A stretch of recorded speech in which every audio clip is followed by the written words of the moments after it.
the Deputy Prime Minister.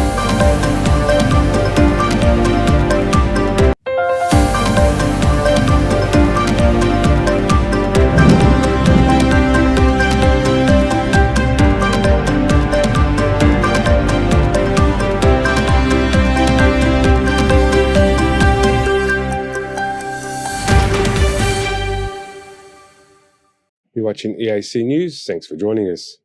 Prime Minister Hun Manet has stated that the role of the Deputy Prime Minister should be conferred upon the Minister of Public Works, irrespectively of whether he's the Prime Minister's youngest brother. The Prime Minister highlights the criteria for ascending one of the country's highest officers, emphasising the MER's workload of the responsibilities associated with the Deputy Prime Minister's position. According to Hun Manet, elevating the Minister of Public Service to the senior role underscores the Ministry's vital contributions in assisting the Prime Minister and overseeing a broad spectrum of governmental functions. The Prime Minister stressed merit and professional competency as the fundamental criteria for advancement to the high-ranking government positions, especially underscoring the Deputy Prime Minister's role. The National Assembly of Cambodia voted unanimously to appoint the Minister of Public Service, Hun Mani, as the country's 11th Deputy Prime Minister. The motion requested by Prime Minister Hun Manet received full support from 120 lawmakers present.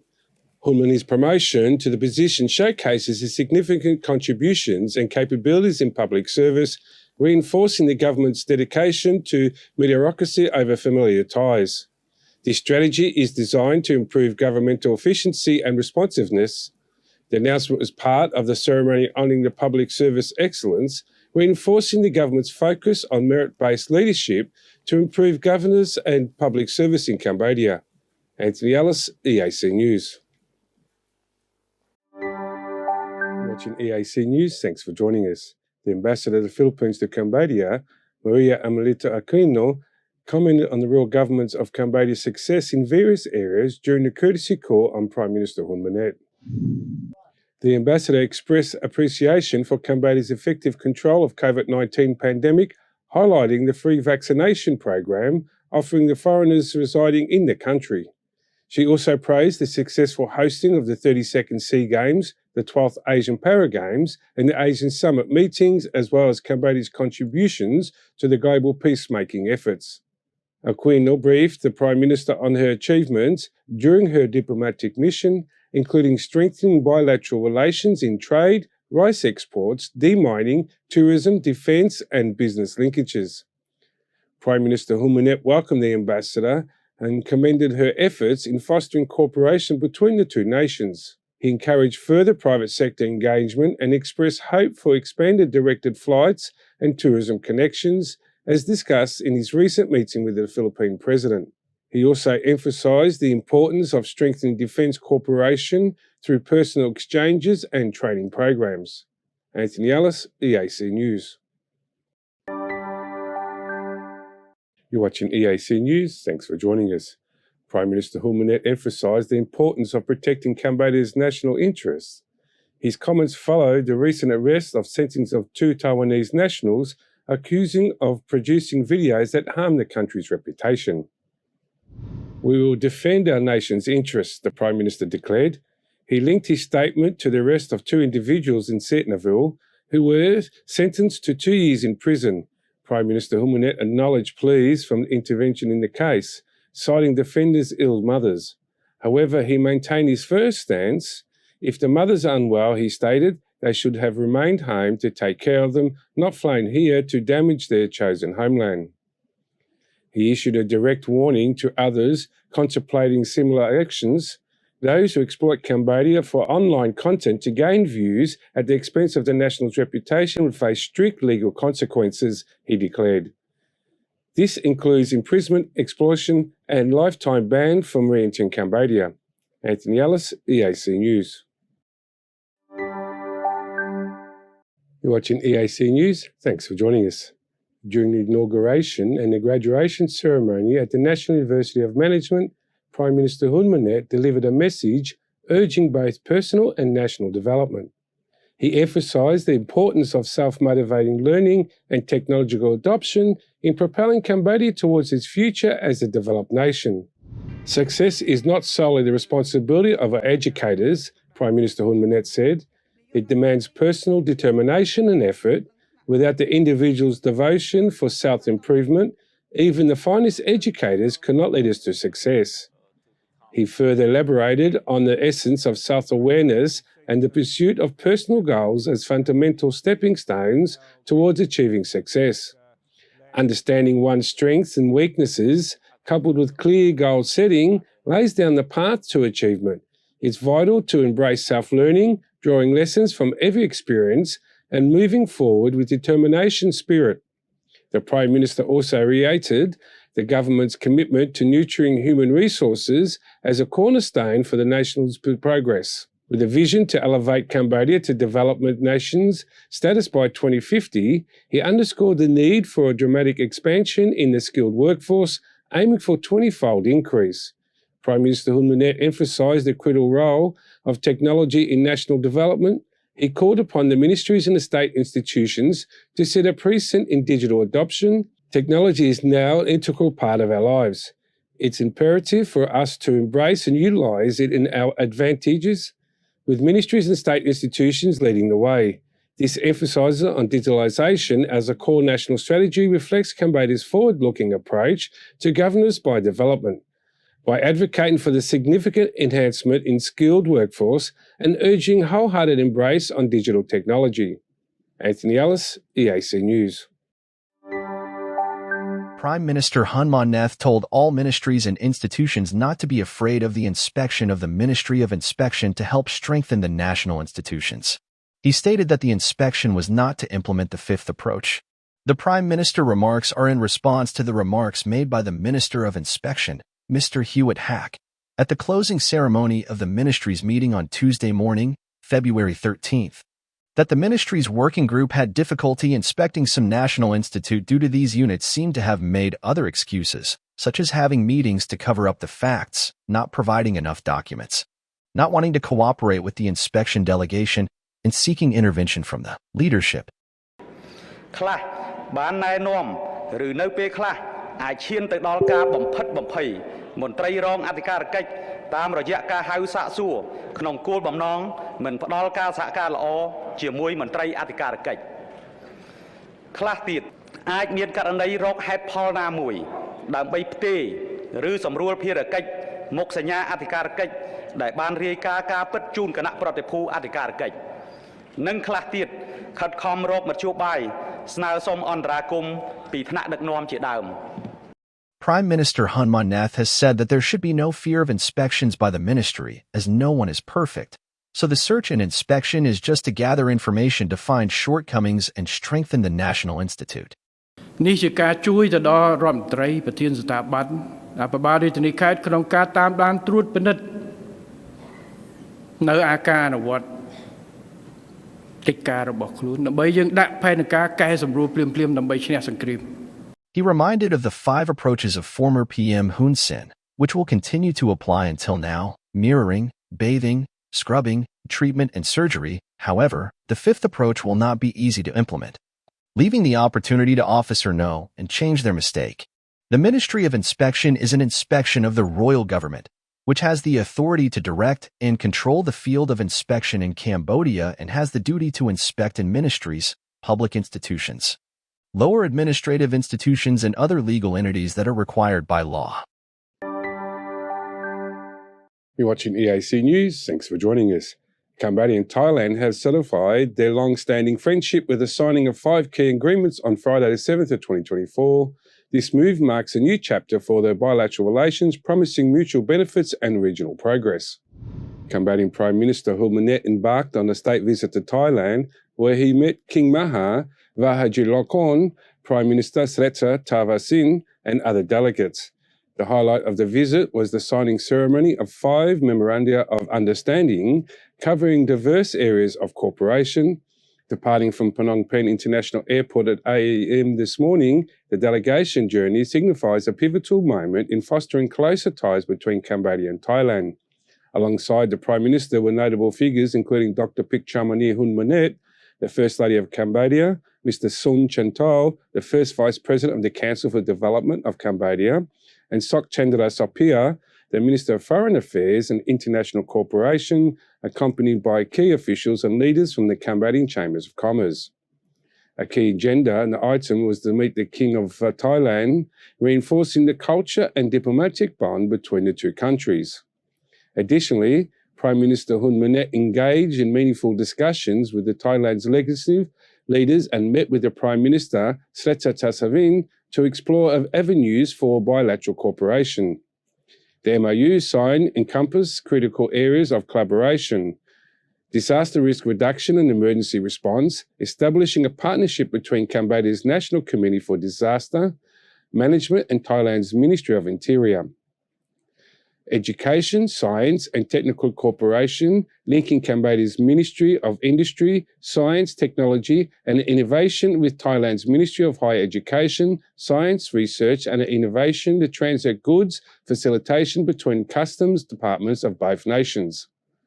Economic cooperation agreements between Cambodian Chambers of Commerce and the Export-Import Bank of Thailand, and a similar agreement with the Thai Chamber of Commerce. These groundbreaking agreements, under the banner of Strengthening Partnership for Peace and Prosperity, promise mutual benefits for the peoples of Cambodia and Thailand.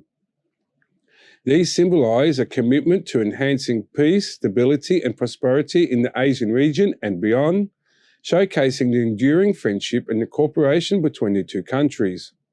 Anthony Ellis, EAC News.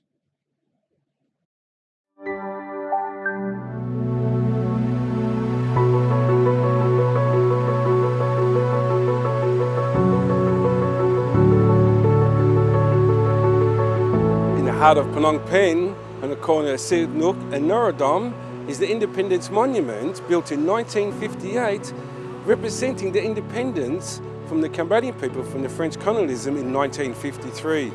On the 9th of November, the King comes and lights the column to represent the freedom and giving back the country to the Cambodian people. Phnom Penh, where the ancient temples whisper forgotten stories and the Mekong River snakes like a silver serpent, stands a monument shrouded in intrigue. The Independence Monument is a seven-tiered enigma, a lotus-shaped puzzle etched with the secrets of the nation's struggle. Built in 1958, this architectural masterpiece is more than just a visual stunning facade. Each tier is like a locked box, hiding a piece of Cambodia's fight for freedom. The lowest tier whispers of ancient Khmer kings who defined the gasp of enemies. As you ascend, these whispers transform into roars of resistance of movements, tales of guerrillas with hearts of fire and dreams of independence. Cambodia has recently broken free from the shackles of the French colonialism, a pivotal moment that occurred on 9th of November 1953. To honour this momentous occasion, the Independence Monument was inaugurated and designed by the visionary Cambodian architect Van Molivan. In a monument of national pride, the King of Cambodia lights the cauldron at the Independence Monument on the 7th of January of each year, symbolising unity and the enduring spirits of freedom. An historic spectacle that honours the nation's journey and its bright future, this structure isn't just an architectural marvel, it's a fusion of Cambodia's rich heritage with a modernist flair. Standing at the bustling intersection of Norodom Boulevard and Sihanouk Boulevard, the monument captivates onlookers with its unique design. At the heart of this design is a lotus-shaped stupa, a symbol deeply embedded in the Cambodian culture, representing purity and enlightenment. The top two levels of the monument are designed in a lotus shape, while the other 5 levels feature nagas, each level displaying 20 nagas, with each naga having 5 heads. The naga is said to represent prosperity and the strong spirit of the Cambodian people. These mythical serpents are a recurring element of the Khmer art and agriculture. The monument is also done by carvings, each depicting different episodes of Cambodia's storied past. As night falls, the monument transforms. Bathed in light, it becomes a beacon in Phnom Penh's nightscape, drawing the eyes of locals and tourists alike. It's a site that encultures the blend of tradition and modernity that characterises Cambodia. The area around the Independence Monument isn't just a place for admiring this architecture, it's a gathering point for the community. Through the year, especially on the national holidays like Independence Day, the monument becomes a sceptre of their celebrations. It's a vivid display of national pride and collective memory. But the significance of the Independence Monument extends beyond these grand occasions. On any given day, you find people strolling around, taking in the view, capturing photographs, and simply enjoying the ambience of the historic spot. You're watching EAC News. Thanks for joining us. Prime Minister Hun Manet highlighted the Cambodian government's commitment to averting fatalities caused by neglect. During the Ministry of Social Affairs closing ceremony on February 6, 2024, the Prime Minister praised the country's social support mechanisms for their crucial role during the COVID-19 pandemic and other crises. These systems have been vital to assisting many and ensuring the stability of society. Cambodia's Prime Minister Hun Manet outlined a clear vision for social protection incentives. He emphasised empowering citizens and building resilience, rejecting the dependency culture. These measures aim to provide timely support during hardships, preventing worsening living conditions. Speaking at the Ministry of Social Affairs closing ceremony, the Prime Minister mentioned the importance of social protection policies. He explained offering assistance only during adversity, reflecting the government's focus on long-term sustainable living conditions for all. Recognising the link between national and individual economic well-being, Prime Minister Hun Manet stated, "A stable nation requires a stable people's economy." This reflects the broader understanding of economic health, where individual prosperity contributes to the national resilience. By emphasising citizens' empowerment through targeted support, Prime Minister Hun Manet's message provides a roadmap for navigating challenges and building a stronger, more self-reliant Cambodian society. The Prime Minister instructed the Ministry of Social Affairs to explore developing laws to protect homeless individuals and emphasise linking this legal framework with the existing social assistance program, including family support packages. Building temporary shelters across the country was also discussed, alongside providing healthcare, counselling and training for reintegration. Additionally, he called for the studying of social assistance programs for various vulnerable groups, including the elderly, disabled and drug addicts. He also highlighted the importance of collaborating with other ministries to improve senior citizens, associations and expanded drug rehabilitation facilities, encouraging the private sector and civil society organisations to include people with disabilities in the workforce was another key point. These directives suggest a renewed commitment to addressing the needs of Cambodia's most vulnerable populations. Anthony Ellis, EAC News. You're watching EAC News. Thanks for joining us. The Minister of Social Affairs, Veterans and Youth Rehabilitation, Minister Mr. Chie Somity, has marked significant progress in enhancing public services for the vulnerable groups, veterans and the youth. In recent address during the 2023 Work Review meeting and a discussion of the 2024 Work Direction, Minister Somity highlighted the pivotal role and the new achievements of the social sector. The Ministry has successfully implemented national programs aimed at creating robust public services that assist victims, former civil servants, veterans and provide social protection to the popular. Notable achievements include the restructuring of the Ministry and to better align with the dynamic needs of the social sector and the establishment of several rehabilitation and care centres across the country. Among key developments include the inauguration of the new facilities like the Victim Mental Health, Drug Rehab Centres. Plans are underway for elderly care and disability centres, in addition to the construction of the National Centre for the Disabled of Cambodia. The Minister also referred to the hosting of the 5th Asian Pacific Conference on Persons with Disabilities from March 15 to 17, 2023, which culminated in the adoption of the Phnom Penh Statement. Minister Somity also acknowledged the ongoing challenges faced by the social sector, including climate change, infectious disease, migration, homelessness, human and labour trafficking, sexual exploitation, drug use and demographic shifts. These issues underscore the need for the continued collaborative efforts to develop effective solutions. The Ministry has revamped its structure and initiated 4 key programs to bolster the social security net and improve social protection. These programs are aimed to enhance social services, victim rehabilitation, social protection incentives, and sector governance, focusing on the welfare of those most at risk. Anthony Ellis, EAC News. You're watching EAC News. Thank you for joining us. Prime Minister Hun Manet held a meeting with his Council of Ministers today to review his administration's progress and discuss areas of improvement. He specifically called for action in reducing drunk driving and ensuring Cambodia's irrigation systems are ready to handle a prolonged dry season. During the Council of Ministers meeting, the Prime Minister instructed the Ministry of Agriculture to work with the National Committee for Disaster Management so they can inspect and restore irrigation systems as much as possible and solve water shortages because climate change will likely prolong the dry season. He said that water resources have been drained even further since farmers began growing more rice as its market value increased. The Prime Minister also asked the Ministry of Information to cooperate with the Ministry of Health and the Ministry of Commerce to set up a specific executive group to monitor alcohol advertising.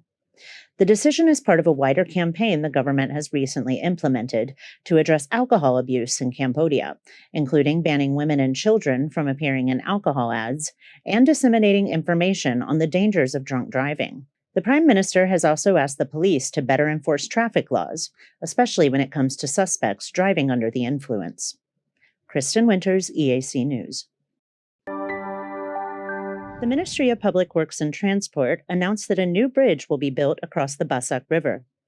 After a meeting on Wednesday morning, Secretary of State Suong Hang announced that the bridge will span from Chakangkre Krom to Prek Pra districts across the Basak River. The bridge and the connecting road are to be built under the concessional credit framework of the Chinese government. The bridge is to help reduce traffic congestion across the Monivong Bridge, connecting National Road 1 in Chba Ampao. The new bridge will also help accelerate the development of the area and improve the efficiency of transportation and logistics in Phnom Penh. He also pointed out that the royal government plans to build 2 more bridges across the river, the Cambodia-South Korea Friendship Bridge and the bridge connecting the expressway from Phnom Penh to Bavet. Kristen Winters, EAC News. You're watching EAC News. Thank you for joining us. Prime Minister Hun Manet held meetings with commerce representatives from Japan and the United States this morning, where he promoted Cambodia's attractive investment laws and policies in hopes of gaining more foreign investment in textiles, real estate, and small businesses. EAC News reporter Anthony Ellis has the story. This morning, the Prime Minister met Japan Chamber of Commerce representative Yoshihisa Suzuki, who said that his commitment to interested in expanding the investment in the textile sector in Cambodia in the form of original equipment manufacturing. More domestic manufacturing will result in even more clothing sporting a Made in Cambodian tag. Mr. Suzuki emphasized Japan's existing investment in Cambodia in the textile, gas supply and agriculture sectors and said his visit is to explore more options for investment and economic development in Cambodia. Prime Minister Hun Manet also held a meeting with the American Chambers of Commerce President Devin Bada, who expressed AmCham's interest in attracting foreign investment in Cambodia in real estate market and women-owned small businesses. He specifically noted that the United States' commitment to providing trained and skills development programs to help women build resilient enterprises in Cambodia. In both meetings, Prime Minister Hun Manet praised the good cooperation between Cambodian government and the foreign commerce chambers. He encouraged Japan and the US to expand the potential for further investment in Cambodia with confidence. He also highlighted the attractivenesses of the new investment laws and incentive policies for investors and businesses to enter more favourable and flexible investment environment. Anthony Ellis, EAC News. You're watching EAC News. Thank you for joining us. Prime Minister Hun Manet says that the Cambodian agricultural sector continues to remain strong and thanked the Ministry of Agriculture, Forestry and Fisheries for its contribution in easing economic stress despite global downturns.